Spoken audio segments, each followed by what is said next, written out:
interesting. Oh yeah, this is for that final season that was 3 episodes long. Really? Mm-hmm. Well, there's supposed to be 5, but they shortened it to 3, and so they cut out a lot of the concepts that they were going to want to do, but it was bringing the headmasters and target masters into the mix. It's basically the same, but the animation looks amazing. It looks really good.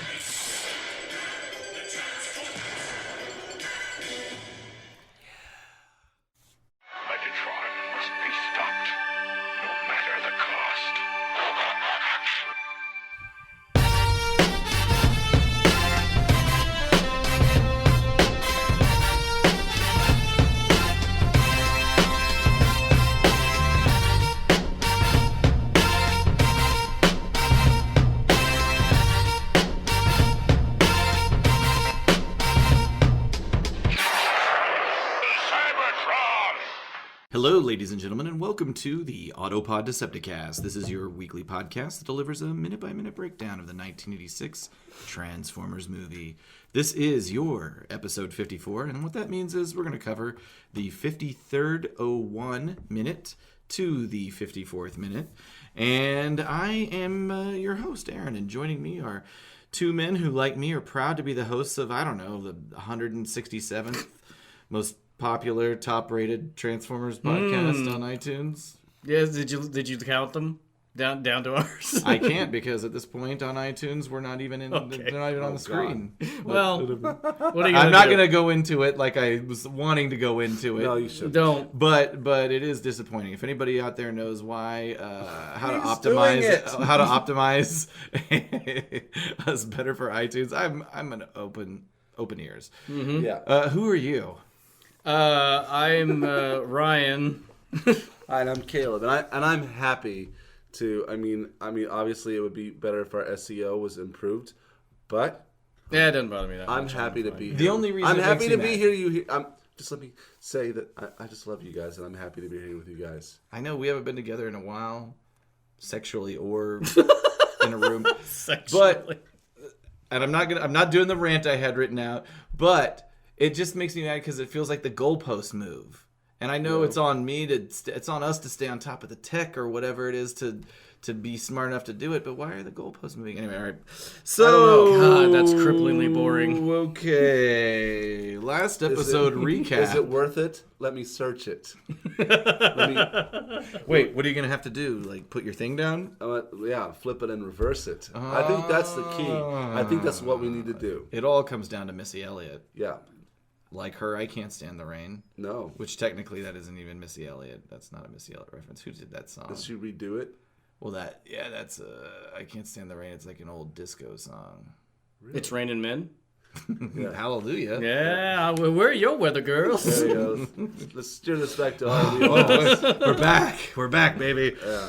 Last episode recap. Cup and Hot Rod are thrown into a cell with some slaughtered Gundam characters. Mm-hmm. We finally learn who the Quintessons and Unicron are.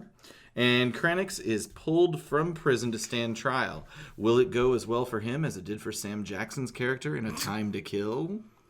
I can't believe this is hilarious because West and I were talking about this movie today because she said, or one of us said, yes, they deserve to die, and I hope they burn in hell. And then neither one of us could remember what movie that's from, and so we had to look it up, and it's from A Time to Kill. And then we said we should watch that movie. That's the line that was repeated in every advertisement for that movie. I feel like that was like 1997, that you had Ashley Judd, a pre-powerhouse Ashley Judd, a pre-powerhouse even Matthew McConaughey. There was really no star power in that movie. Hey, racism. So Sweat is one of the sweatiest movies ever. Oh by yeah, the way. they're like in the it's set in South. Mississippi. It's just a very fine mist. All of it. And then we talked about how crazy it is that Mississippi still has the rebel flag on their flag. Oh, they still do. They're the their one state flag, the one holding strong, the one holdout, and protecting those beautiful statues. Yeah. Ooh, boy, this got political. I was just gonna. Are we on 10 yet? I was just gonna say I Can't Stand the Rain. Tina Turner. That was Tina Turner? Yes. Okay. What year? It was from her Private Dancer album. I love that song. Okay, so And, 80s, early 80s, mid thinking 80s. Yeah, we're looking at 1984. Okay, gotcha. Yep. So shortly before this movie. Sampled by Missy Elliott. That's right. Okay, awesome. We open at the beginning of Kranix's trial. Mm-hmm. We know a verdict has been reached, but we don't know what it is yet. The prosecutor asks the judge, guilty or innocent. And Kranix knows what's up. He says, at this point, he's angry. Sure. Spare him this Spare me. Mockery of Justice. I mean, he's had a rough fucking, what, has this been a day? Yeah. Like it's planted Maybe destroyed. a couple days. Maybe. Yeah, okay, so Autobot City happened, so it's been at least 2 days. Right. And so spare me this mockery of justice. The prosecutor repeats the question. The Quintessons' death face is then revealed, which I believe it was already revealed to us. I think it was revealed in the movie. They make a big already. deal out of it in the scripts, but I think we've already seen it. And he says innocent. Which is weird because, talking about the scripts and talking about the movie, this is one part where I think the movie actually fucks up a little bit because they kind of... we've already seen Arbalest, or the character design for Arbalest, get killed by the Sharkticons. I think it takes a little bit away from this moment. Yeah. They should have just dumped that like it is in agree. the script, and this is the first time we see an execution. Yeah, I agree. All right. Idiots. You're looking at me. Sorry, no, it was a look like where I didn't pay attention for about 10 or 15 seconds, and I'm looking like I'm really engaged. He just zoned out as like Homer Simpson, where one eyeball goes in a different direction. Yeah. Okay. This scene is actually immortalized in one of my favorite ripped T-shirts that came out. Quintessons. Oh yes, I remember. Now this. with 5 flavors of darkness. Spare me this mockery of breakfast. And Hot Rod says, "I have nothing but contempt for this crunch." That's really good. A free It's verdict great. in every box. It's great. Yeah, that is The excellent. ripped T-shirts are good. We should do some of those. Yeah, I feel like we have the ability. Mm-hmm. And like that that shock or Spock wave that I made. right. Yeah. Put it. That would be a great. I thought that was t-shirt, pretty actually. cool. I also like this one, Unicrunch. I like the other one better. Okay, well you see what the fuck is going on. it. It's not. It's still cool looking. It's not quite as witty to me as the other one, but it's not. this one's It's pretty still cool. good. The design's really good. I really Turning like pop culture into cereal boxes is actually a pretty common trope on the old rippedtees.com. But anyway, that was not that this is a direct connection, but West and I started watching old TV logos today, like that come up before a show starts, like Viacom, or and FHE was in there, Family Home Entertainment, which started and ended the Transformers and Ninja Turtles, and we were watching them from the 70s, and specifically the YouTube thing I think we searched for was scary logos, and it's just like ones that are fucked up and weird, and I was watching them like I love those 70s logos, and I'm like we should make a logo like that. There's one on there that almost was like we could have just put ours in there because it was 3 letters, like we could just say APDC, and it was I was like I think maybe we should design one. remember the one with the guy, and this was like an outro logo. The guy's sitting at a typewriter. He's like, and he rips the paper out and it flips around and turns into a logo. There's a YouTube, and we should watch this at some point. You can watch YouTube of that logo evolving Yeah, over time. it's cool. I've seen that. And I can't remember what that is, but that's a very that production That was a company prominent did one. tons of work. Yeah. I'd be really curious to see, a lot of those, most of those were created before digital. And Yeah, I a would lot of like them to were painted, see, yeah. so I'd really like to see, they had to be really clean with that shit. And I'd like to really see, Well, that was just even graphic design in general before digital was, it's craftsmen, right? I mean, exactly. it was a real. It just It looked had like a lot to do with photography and photography tricks and transparencies and. And while I was things like that. while I was watching, I'm just like, man, that seems like it'd be a really cool job to have in the 70s, is making those bumpers and stuff. Did they?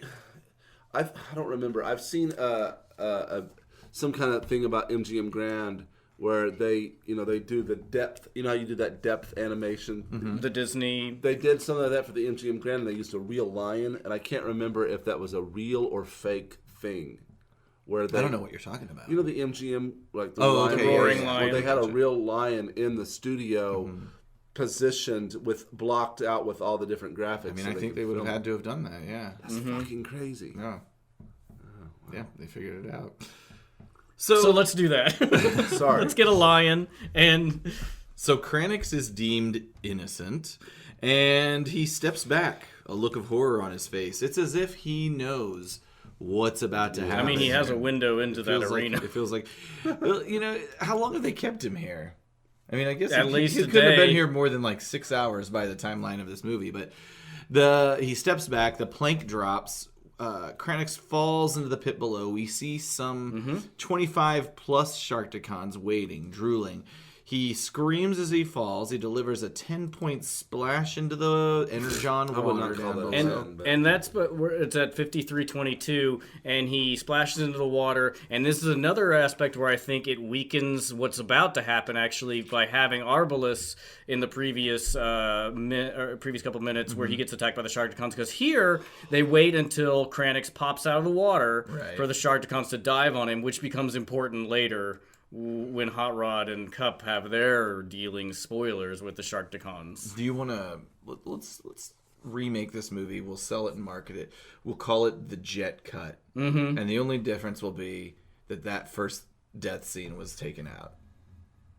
That seems legal. The Jet. I can probably sell that to the production company. Absolutely. But yeah. So anyway, that's just it's something that comes back later that doesn't make sense if we see that first Arbalest death scene. Really. Do you? The Sharkticons don't look like sharks at all. That annoys me for some reason. You've mentioned this before. They've got fins on the back of and they circle those. They fins look around more the like top of the lung. coelacanths. I would call them Coelacanth? piranhacons. I think Yeah. they And look I say more that like with no- piranha. I say that with no joke. That seems to make more sense. I'm glad you aren't joking because I'm serious No, as listen. fuck. I am not joking about this. You better not joke about No, this. they are. This Seriously. isn't even something to take lightly. Nope, not at all. Piranhacons, legitimately serious, right now. Let's design. Hey! some Piranhacons. All right. We don't need to design them, Ryan. They've already been I guess designed, that's true. and they're on the screen I- right now. Here's the problem with that, though. There is a transformer called Piranhacon. It is the really? combined God form. damn it. Is the combined form of all the Seacons. There's 6 Seacons, and they form Piranhacon, or as he was known in other markets that were not the United Seacon States. stands for cock sucking. What? For getting in the way of my idea. King Poseidon. Cock blocking. King Poseidon. They should have called him cock blocking.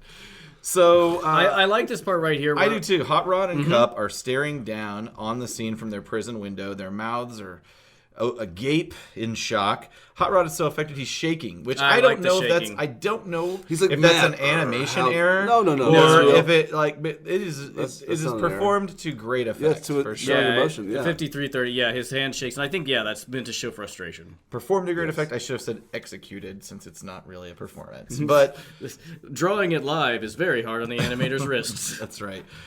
So, and the other thing, as I think about this, that takes away another reason they should never have had that first death scene, which I have no explanation for why that death scene exists. Why it Because I got don't added think in. it's in the script. It's not. And it's not in your script. I don't Nope. think it's in mine either.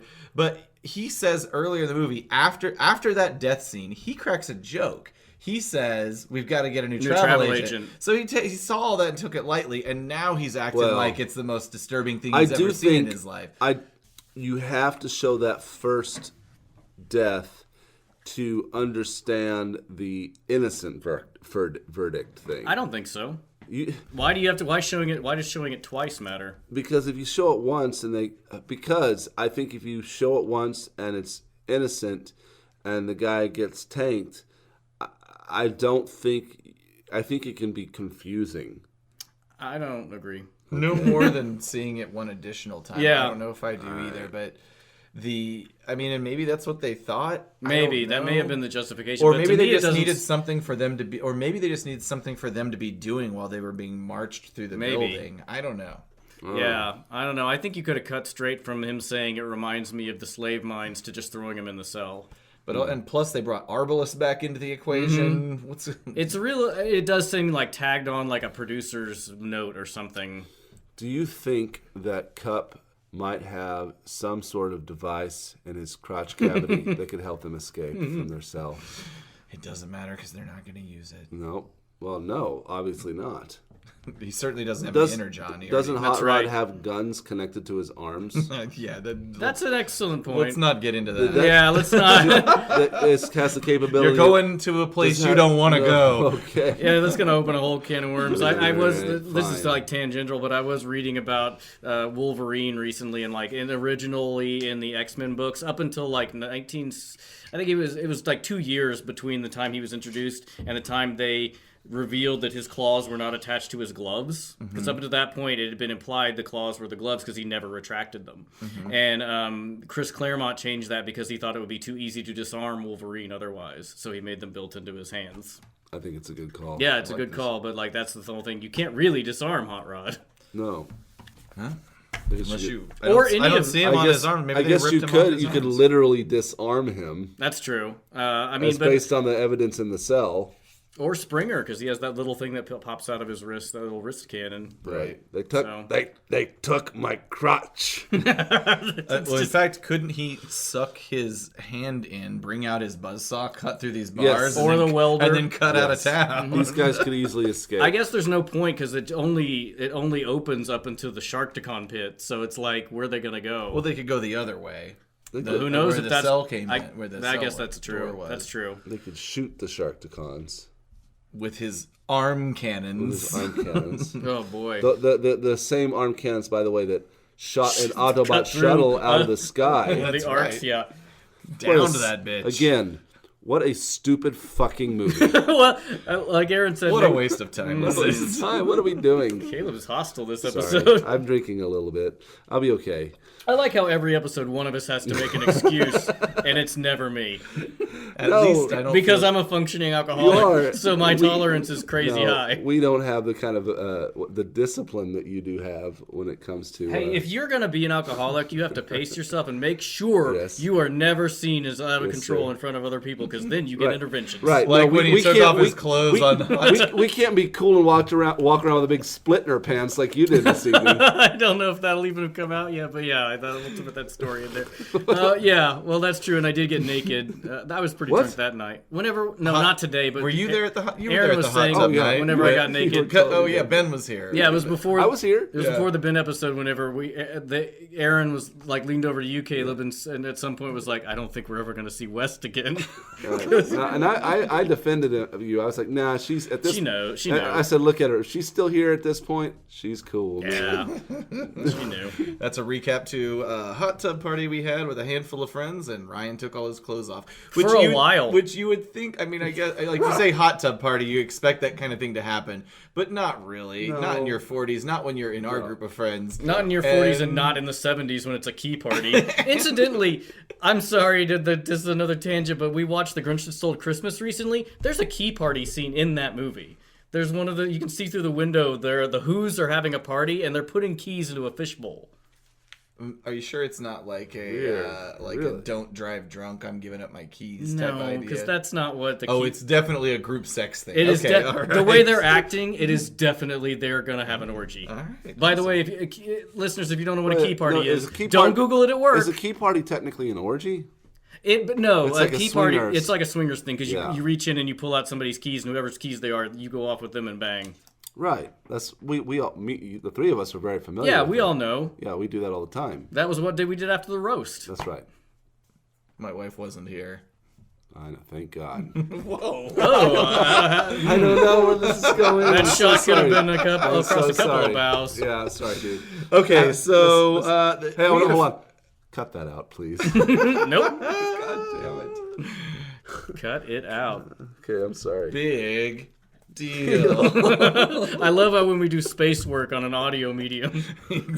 So, okay, there's a fade out, and we fade in to Swoop. Thank God we're back to the Dinobots, who are definitely not stupid in this movie. We get a really good view of Quintessa. Which looks awesome. Yeah. They've got I didn't notice this. They've got rings kind of yeah, because it has stuff everywhere. It's every time all the paintings of Quintessa are great. It seems to be a big goddamn planet. I mean, maybe some might say 1/6 the size of of Unicron. Unicron. Oh, yes. but I love the background. You can kind of see buildings and I guess cityscapes. But so I assumed this was a cityscape, but it's actually a jungle scape. By the way, it's as we'll it's learn like in the deviation scenes. Yes, okay. But hey, we didn't realize up until now that the Dinobots are all okay. Right. We thought they might have crashed and died, but Nope. Swoop is Sweeping. he's kind of scoured the area, Doing some recon. He stops and lands, and There's no Snarl. Snarl's still not here. Yeah, what's up with that? And he said he sees nothing. When we go back to looking at Quintessa overhead, it reminds me of graffiti art in a way. The way that like when you see letters and the way they're all intertwined together. Yeah, like it feels very graffiti inspired. Tag art. If you will.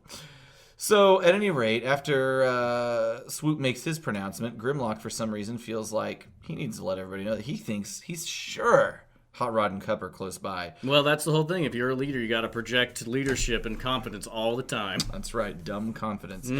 He wants to move forward. Slag, however, has a different position in that he feels as though Grimlock is full of beryllium bologna. And they argue some kind of spiked pitfall opens up. I will say two things. One, this trap is hilarious because it only functions on the path if you're definitely not looking where you're going. It's right there. Right. And also that means that Swoop somehow negotiated that? It opened up after he crossed over it. Okay. But it's very stupid. But like, I did look up beryllium because he says beryllium bologna. I've got a whole thing on this. Okay, too. well, This you is go. Awesome. No, hang on. No, I just have a little bit of like beryllium, which is Be on the periodic table of elements. Number It's 4. Number 4 with a bullet. It is relatively rare, very low X-ray absorption, which is why it's used in radiation windows and X-ray tubes, and also added a copper to make it because it's very strong and hard and does not cause sparks. Wow, you got facts that I don't have. For example, beryllium is strong and light. It's used to make cell phones, missiles, and aircrafts. And you probably wouldn't want bologna made from it, as it is highly toxic. It is a major carcinogen, and those who work with it have an extremely high probability, much higher than the normal people, of getting lung cancer. Yes, Okay. if it's aspirated, yeah. And I mean, so light and strong. Why don't they make the whole plane out of the black box? Love it. So they continue to argue. Grimlock pops Slag in the face with his tail. I had to go back and forth on this. Knocking him to the knocking him to the side of the trap, over on his back, and he lets him know that he feels like he's full of that Caesium salami. And they get into the argument. God. Slag gets in one more dig, beryllium bologna, and that's where the minute ends. Ryan Jet, you looked up beryllium facts. I assume you have cesium. I did look facts. up cesium. Well, let's talk about it. All right, I love this. you go first this I'm time. loving this. Oh, okay. I'm loving Well, this so much right now. hopefully you have things I don't have. Welcome to Element Talk. I love it. So I wrote 550. I assume it's 55, 55. on the periodic table. That's a typo. I've been typing with a wrist guard. We don't need to get into that. A rare, shiny white metal with a brilliant blue lines, it's kind of veined inside of it. Comes Like from the blue Latin cheese. caesius, meaning blue sky. It's the softest metal with a consistency of wax at room temperature. In fact, it would melt in your hands, Caleb. Absolutely. I have If you were to hold I have a this. question for our key party. Are you going to pull out the Caesium key. Caesium salami, the veiny, Blue veins. blue veins, and the, what is it? It melts. in Well, your that would be hands. unfortunate because it has a melting point of 83.3 degrees. It never gets hard. Oh no! Also unfortunate because it ignites spontaneously in air. Right. So yeah, it if you held it in your hand, it's very reactive to moisture, and it could explode in your hand, like if you had a drip of sweat or any moisture in it. One of 4 metals that are liquid at room temperature. Can you guys name those other metals? Mercury. The good one. I can't remember the name. Hold on. I know that they're. No, I don't know. Gallium and That's the francium. one I was thinking of, They aren't gallium. easy ones to know. Nope. Gallium's fun. Cesium atoms are used as oscillators in atomic clocks. It is the most reactive of all the metals. Okay, all right. Damn. So bad for spiced meat. Nah, not a good idea. Speaking of spiced meat, Ryan, I mean, you did. That's my porn name. You did. I like that porn name. Mine's Caesium salami. You as I did some beryllium and cesium facts. I also have bologna facts. Oh, I don't have those. Although I did make fried bologna sandwiches for us the other night. That stepped up a little bit off the food and wine. Living like the poors. That's right. We like to slum. I love fried bologna. Actually. It is. It was. I mean, it's basically you're just eating like fried hot dogs. Well, I will say that bologna isn't. I mean, despite our humble, feelings about it, it's a finely ground sausage. Contains cubes of pork fat, originally from the Italian city of Bologna. Typical seasoning: black pepper, nutmeg, allspice, celery seed, coriander, and myrtle berries. You gotta have the myrtle berries. Hungry. But I'm trying to think. It's actually really a derivative of kind of a fancy Italian sausage. I want to mortadella. Is that it? Like it's essentially the same as that. That sounds delicious. That sounds. I'd like to try some authentic bologna. I do sometimes whenever I see bologna in like an uncut like log form, I do buy it because I actually do have some recipes, especially for parties, that are really good, like of broiled or like baked bologna. Yeah, mortadella is basically bologna. I'm sure that mortadella experts would dispute that. Oh, we're gonna get so many tweets. Big question: Does your bologna have a first name? It's Caesium. Caesium? Okay. There you go. We also would have accepted Berylliur. In fact, that's what we should have accepted. Or IU. October 24th is National Bologna Day. Americans eat 100 million pounds of bologna a year. Wow. Legal standard of identity is basically it has to be so finely ground there's no visible pieces of fat. If you don't do that, you're making something else, motherfucker. You're out the door, baby. And let's just round this off with some conversation about salami. It's actually representative of the overall category of cured meats. I actually did not know this. It's not a specific... So all cured meats are essentially salamis. And cured, fermented, and air dried. We'll say that. Let's go through that. So pepperoni is technically a salami. There's evidence that fermented sausage was made in the Mediterranean region more than 2,000 years ago. Oh, the Fertile Crescent. It comes from the Italian salare, meaning to salt. In 2003, this is an interesting story. Okay. I'm listening. Are you guys listening? Yep. Do I have your attention? All ears. Belgian police were baffled when a gang of robbers broke into the Antwerp Diamond Center and stole over $100 million in jewels. The vault, said to be impenetrable, had 10 layers of security, yet staff arrived to find it empty. The police didn't know where to look until a community-spirited resident phoned to report rubbish left on his land, including envelopes with the Diamond Center's address, a CCTV videotape, and a half-eaten salami sandwich. DNA from the sandwich is used to identify the leader of the gang, who was caught and sentenced to 10 years in jail. I thought this was going to be like someone robbed a bank with a salami or something like that. But a bag instead of a gun. So, yep, all right. Well, everybody get in the bag. You're that fucking careful, I bet you'll leave behind a half-eaten bologna sandwich. You know what? Leave the envelopes, take the bologna. Nice. Okay, I don't have any voice actors. We had Swoop talk. I got excited myself because of Swoop, and we hadn't heard from him ever.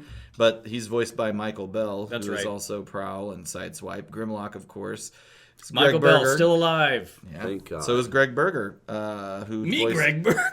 voiced Skyfire. I remember that. I did that. Yeah, bringing it back. Call back. And then Slag also had vocals in this episode, but he is voiced by Neil Ross, who also voices Springer. So no, that's a pretty different voice. Like that's pretty good. That's like the Chris Latta Wheeljack Starscream. It's pretty different. It's almost like it's their job. It's like they have a talent and they're making a living from it. Right. Like we're not. Like they're trying really hard to be good. 10,000 Hours. Malcolm Gladwell. Read a book. NPR. Pretension. So hashtag pretension. We already talked about how the Sharkticons don't look like sharks, so that discussion point is out the window. So I think that means it's time for Squaw! Shots. Great. This is Aaron speaking, and I will go first as my script is not going to be as crazy as Ryan's script. Right. And we talked about this last episode in your script, Ryan. And it's funny. My script has notes in it that are kind of like the person who found the script and transcribed it to the internet put in it to like note that they know things are wrong about it. There's little footnotes. So my script, this is where my script misspells Kranix as Granix about 3 or 4 times. And there's little footnotes that are like, it's supposed to be Kranix. I don't know why they did this. So that's awesome that you have the explanation for it. I was just going to say, from the last episode, we remember I mentioned that it's Granix because they were granite and marble characters in the first draft instead of they robots. were a stone race. That's right. If you will. What a lazy switchover.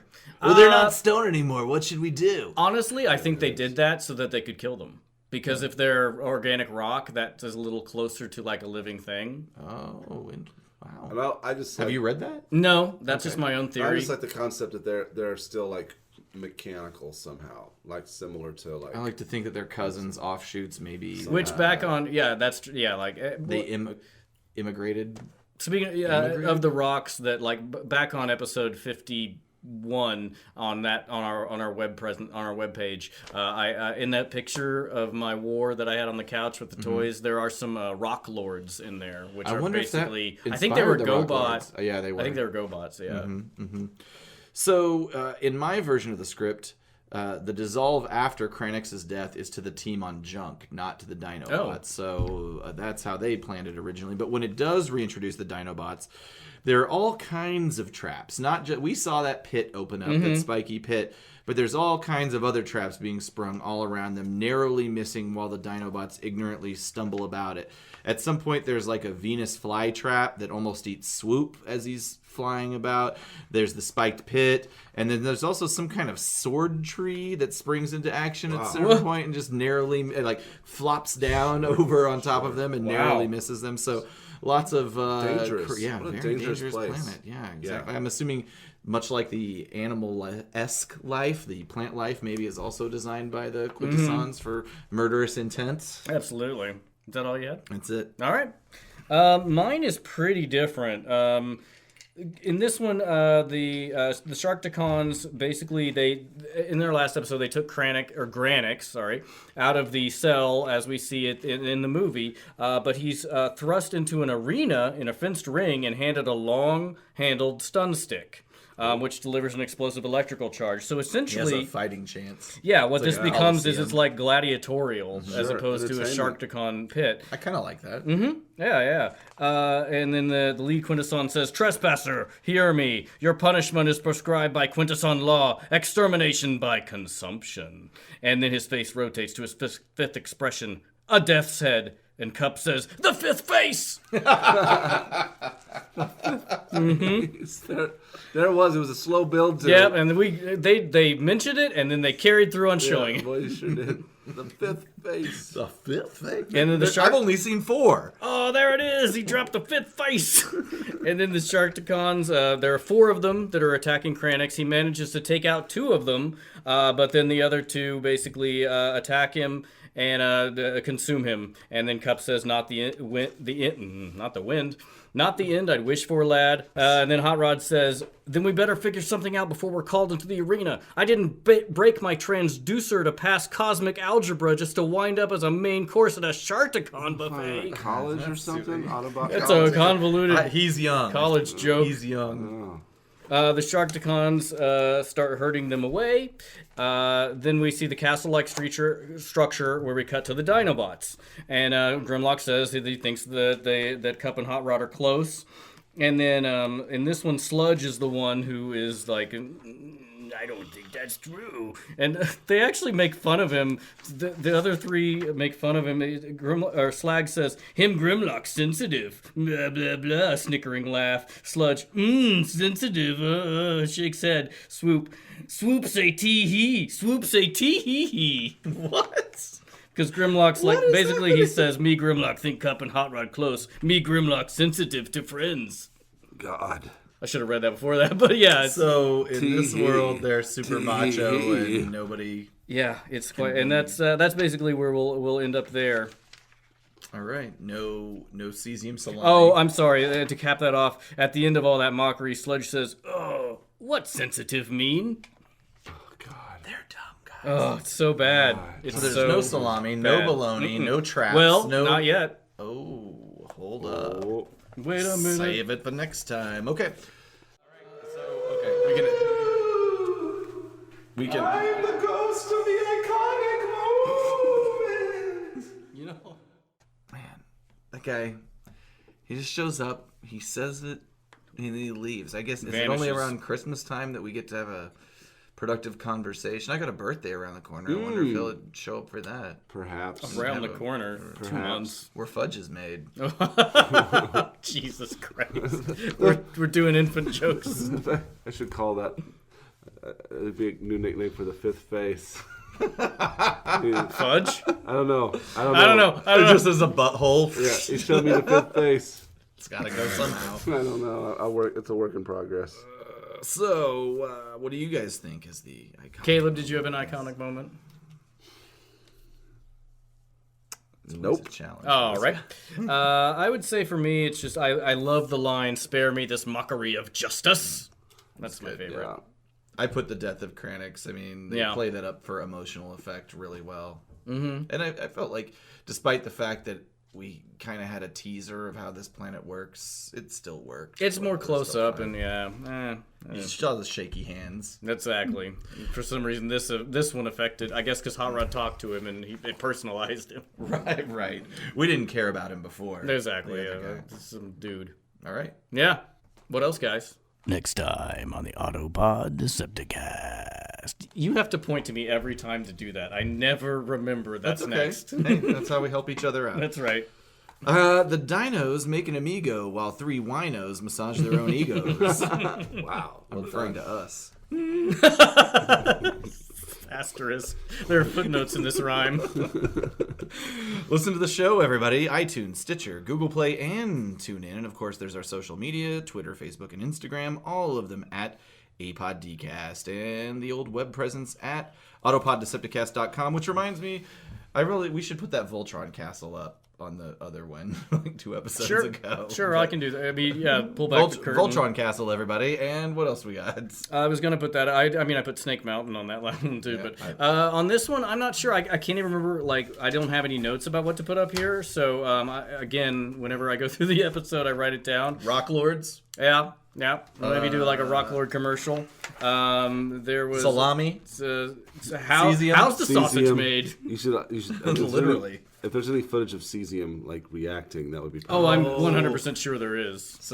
I guess in trace amounts, people probably fuck with it in labs. Yeah, and I think also maybe.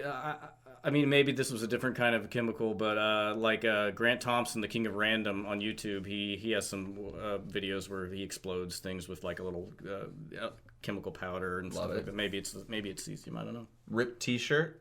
Mm-hmm.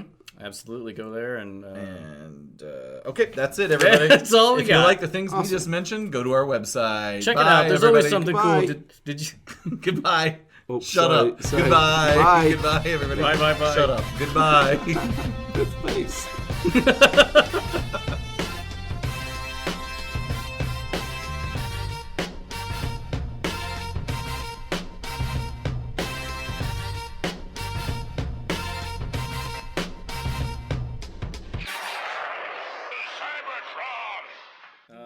So I was trying to look for Herschel drawings. I didn't find any of those, as we talked about before, that comic strip. Punchy iPod? Because I was trying to find, no. I was trying to find also, I know I have that stuff somewhere, but I was also trying to find it because I used to make calendars out of Herschel. I think you, Aaron, may have started doing this first. I started the calendar trend, but not based on a character. I would just Right. do drawings, and then your mother, who forced you to be overly competitive with me, Was that the forced you case? to make calendars. May have been. That was how my family positioned it. Well- My old bitter women I lived with. I just never thought his mom was that involved with his life. She didn't like Aaron for whatever reason, and Because I broke a slinky at his house one time. Yeah, and I think he got in trouble for with you guys when we were at Yes. East Elementary. Where I wasn't even there, by the way. were you not even there? He was there at first, but then he went home to grab something and A came hammer. back. And then it happened, and then Aaron got the blame for it. For the listener, we were out at this like garbage area near the elementary school where the people would just add on randomly to this tree Like house. build a We were treehouse. trying to build a treehouse. Yeah, and I stepped on a nail while it was Aaron, Caleb, and I stepped on a nail while Aaron was gone, and so I had to go home and like go and get a tetanus shot, and somehow this was Aaron's fault. I because ran he's a back bad to my influence. wasn't house even Bad to influence. grab a hammer, and then I'm headed back to the East Elementary, which wasn't far from my house, and then you guys are limping back. I'm not and limping. his feet's you're like helping him out. He's like on your like you're kind of like he's on your shoulder a little bit. It's like footprints in the sand kind of situation. That's when I carried you. And his foot's bleeding a little bit, and he'd stepped on a nail, and I wasn't there when it happened, but I got blamed for it, even though You had nothing to do with it. I mean, we were just kids wanting to go fuck around. It wasn't a bad I mean, thing. also I was the firstborn, so she didn't know what she was doing. I mean, given her family history, I'm surprised she was as good of a mother. That's not a good thing to say, but like she was a fine mother, just kind of authoritarian. But like, given her mother's the way she raised her, it's surprising she even survived. So, but how did we get here? Drawings. Oh, calendars. So yeah, I did calendars Competitiveness. of Herschel, and then but I didn't find any of those, but I did find a comic strip Aaron you and I did together, or some pages from it, which was the Triple Alliance, which was basically a ripoff of other Probably just random Infinity comics. Gauntlet and Yes. Silver Surfer. So I was very into Silver Surfer. So the main character, whose name is Ryan, looks a lot like the Silver Surfer, except he has a bandana on. And That's how you switched it up. Yep, and he's wearing like bikini shorts. And basically, these guys are three brothers. One of them has the power of lightning and runs super fast because those connect somehow. The other has the power to tap into the Earth's resources, which is basically just a ripoff of one of the characters in the Neo Knights from Transformers in the comic strip. They're And the very well drawn. I And don't know about that. There's a lot of good control there. I mean, I think it's basically I was looking at God. X-Men #1 and like trying to extrapolate That's Jim well Lee's done. style to mine. well But done. Aaron wrote the script for this book. Did I? Yeah. Oh, I don't remember that. And I'll put pictures of this, but Did like Caleb write some of this too? Maybe I don't think feel like so. Caleb I- might have been involved. I was really envious of your guys' abilities with this stuff. I don't think I participated. oh god, there's this guy who comes down to destroy the world and then just starts dropping bombs on Thunder Bay in Canada. He was our Thanos Analog analog. allegory, yeah, yes, exactly. And he's kind of a cool design, but like he's got these force fields, and then he says "pathetic fool," and then Cosmos came back into the fight and says, "Is Cosmos also a fool?" and then punches him in the face. And then this is just ripped off of Predator, where the guy gets beaten, and then he starts a countdown to a nuclear bomb. Look at the control on that. I don't Did you know measure? why you're You saying must have to control. measure all that out. I had a ruler. I mean. That's impressive. And then here, this is a design for, I guess, I don't know if I dated this. A lot of this was from like 95. This is a design for a Transformer I made. That's the guy, and there's That his... seems like, wow, it feels more recent. That's how good. 95. It was probably 95, because most of the pages I found were from 95 or 96. Wow. And then the bike that he turns into is just something I drew off of a BMW ad. And then I don't know if this is yours or mine. I think this is mine, but this is the oldest one I found. I found an example of our old Transformer drawings. I can't tell if that's me or you, Aaron. I feel like that looks like me, but I don't know. I can't believe you have that. Aaron and Ryan drew very similar to each other. Well, But we to also the copied each But other. to the discerning eye, you could tell the difference. I feel like this was me. So this is like Optimus Prime was obviously drawn first and was very detailed with shading, and then Megatron was kind of starting to be sketched in there. I think this is either Ratchet or Ironhide off to the right. This has to be like 4th grade or 5th Yeah, grade or something probably. like this. It's on notebook paper. Holy shit. You could carbon date it. Let's pay for that. Mm-hmm. I don't know how you'd figure out who drew it. So I guess for the episode where we talk about Herschel, which actually has already come out by the time you're hearing this probably, I'll just draw an example of what he looked like at the time. Because I know in some boxes stored somewhere are all those drawings. don't think I've got any of that old shit. I wish I did. It's like I don't have a lot of stuff, and every time I think about something, that's like now when I don't get rid of things because I regret not having all those things. Hey, let me show you something that's gonna make you feel humble. Oh. Picasso drawing, age 10. Oh yeah, it's kind of like Well, okay. let's like take it to like a master. Okay, sure. Yeah, but like I don't know if that's this not is very that. good. That can't. It's pretty good for 10. There's one in particular that I saw that he did of a foot, and I think he was like 10 or 11 years old, and it just looked amazing. I believe Anyway. this is not. I don't think this is apocryphal, but I believe later on in Picasso's life, he used to like do drawings. I may be conflating this with an SNL skit. Do drawings like to pay for like restaurant bills and stuff. Yeah, he would. And it's like I was talking to somebody the other common. day who was shocked to find out he died in the 20th century. Oh yeah. Well, I mean, he used to kick it with American celebrities yeah, in like he the 50s, right? He lived well. I think he died in the 70s. Yeah, sort of like Dolly. I think Dolly died in the 80s. Yeah, I mean. 1973. No, that's his spouse. That's he him. died in 1973. Yeah, I mean, he used to hang out with like Paul McCartney and like. I mean, yeah, I mean, you know, there's. Why wouldn't you fucking hang out with Picasso? Yeah, hell yeah. All right. Want to watch a minute? Let's watch a minute. We're watching a minute. Here we go.